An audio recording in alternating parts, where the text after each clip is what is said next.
নমস্কার, আমি সোনালী সামন্ত, Banarhat PG1 HWC health assistant. আজ আমার হেলথ সেন্টারে এবং বানাহাট SP প্রাইমারি স্কুল প্রাঙ্গণে অনুষ্ঠিত হলো বস্ত্র বিতরণী কর্মসূচি। এই কর্মসূচির উদ্যোক্তারা হলেন green environment preservation society from Siliguri. এই কর্মসূচির উদ্যোক্তাদের বিশেষ করে ঘুটুদাকে এবং অন্যান্য যে দাদার উপস্থিত রয়েছে তাদেরকে প্রণাম, অভিনন্দন, শুভেচ্ছা। ওনারা অনেক বহু দূর, মানে শিলিগুড়ি আজকে থেকে এখান থেকে 95 কিলোমিটার দূর থেকে এত দূরে আমার এখানে যে বন্ধবাগান রয়েছে, রুগ্ন বাগান রয়েছে, সমস্ত সেখানকার যে টিবি পেশেন্ট রয়েছে, সেখানকার যে সমস্ত প্রেগনেন্ট মা, আন্ডার প্রিভিলেজ যে প্রেগনেন্ট মা এবং পোস্টনেটাল যে মাদাররা, তারা এসেছিল আজকে এই কর্মসূচিতে অংশগ্রহণ করতে। আমি সকলকে ধন্যবাদ জানাচ্ছি। আমি ধন্যবাদ জানাচ্ছি আমার আশা দিদিদেরকেও, ওনারা অক্লান্ত পরিশ্রম করেছে, বাড়ি বাড়ি ঘুরে টোকেন ডিস্ট্রিবিউশন করেছে। এবং আমি অসংখ্য ধন্যবাদ জানাচ্ছি আমাদের প্রাইমারি স্কুলের স্যার রঞ্জিত দে মহাশয়কে। ওনার এত সহযোগিতা, এত সাপোর্ট, উনি আমাদেরকে স্কুলটা সাহায্য করেছেন। ওনারা টেবিল বেঞ্চ সকাল থেকে উনি আমাদের সঙ্গে সম্পূর্ণরূপে সহযোগিতা করেছেন। এবং দীপা মাসি, উনিও আমাদেরকে যেভাবেই হোক খুব ভালোভাবে সাহায্য করেছেন। সকলকে আমার অসংখ্য ধন্যবাদ। নমস্কার। গ্রিন এনভায়রনমেন্ট প্রিজার্ভেশন সোসাইটি শিলিগুড়ির পক্ষ থেকে এই বানারহাট SP স্কুলে আমরা এখানে আসছি, একটা প্রাইমারি স্কুল বস্ত্রদানের জন্য। এখানে যে কোঅর্ডিনেটর ছিলেন, উনি ছিলেন সোনালী সামন্ত।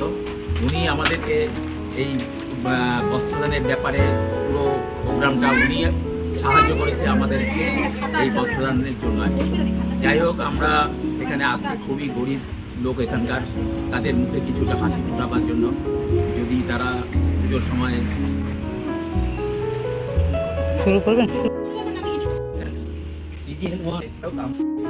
শুভ সন্ধ্যায় আমরা বানারহাট হেলথ সেন্টার PG1-এর সহযোগিতায় সোনালী সামন্তর সাহায্যে একটা ছোট বস্ত্রদান শিবিরের আয়োজন করেছি, যাতে ম্যাক্সিমাম বন্ধ বাগানগুলোর মহিলারা এসছেন।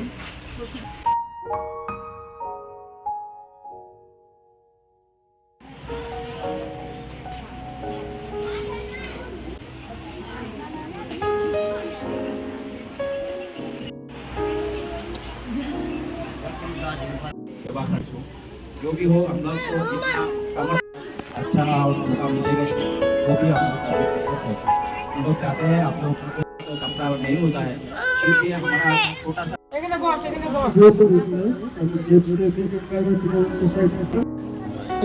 গ্রিন এনভায়রনমেন্ট প্রিজার্ভেশন সোসাইটি আমি উপস্থিত থেকে নিজেকে খুব গর্বিত মনে হচ্ছে। সত্যি খুব ভালো প্রোগ্রাম, এটা ভালো লাগলো। ঠিক আছে, কথা না বাড়িয়ে অনুরোধ জানাচ্ছি হাতে নেবা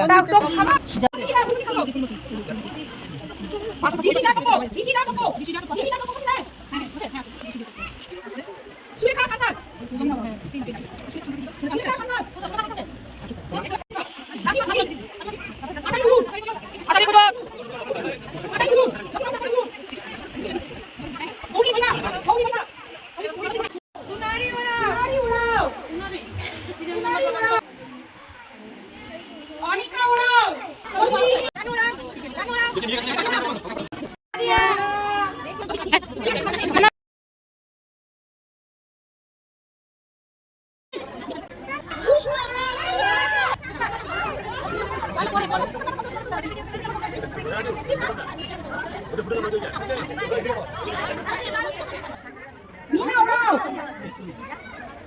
ওরাও